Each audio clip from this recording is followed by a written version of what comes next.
पछौ एगो तिल गे ओहे देखी फिदा भेलो हमर दिल गे गे गोरकी गोरे गोरे गाल पछौ एगो तिल गे ओहे देखी फिदा भेलो हमर दिल गे सट न गार दियो छेनावा के पानी सट न गार दियो छेनावा के पानी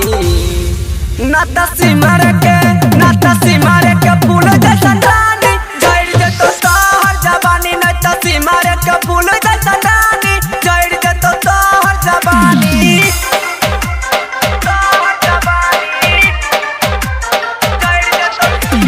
डीजे गुड्डू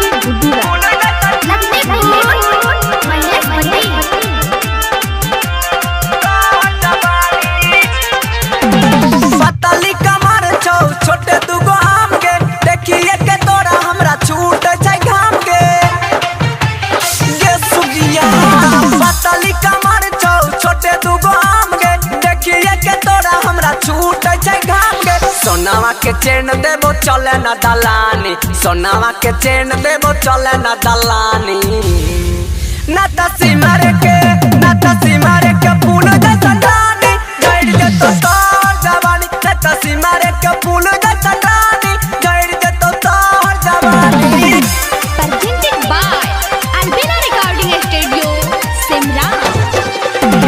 डीजे गुड्डू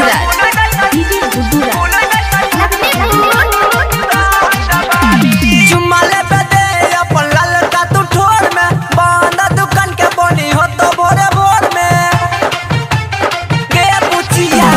चुम्मा लेबे दे अपन ललका तू ठोर में बंद दुकान के बनी हो तो भोरे भोर में दीपक चंदन के बात बुझे दिल बर जानी सुमो चिंगारी संगे कले मन मानी न तसी मारे के फूल जैसा रानी जड़ दे तो तोहर जवानी न तसी मारे के फूल जैसा रानी जड़ दे तो तोहर जवानी गोरे गोरे गाल पछौ एगो तिल गे ओहे देखी फिदा भेलो हमर दिल गे सट न गार दियो छेनावा के पानी सट न गार दियो छेनावा के पानी न तसी मारे के फूल जैसा रानी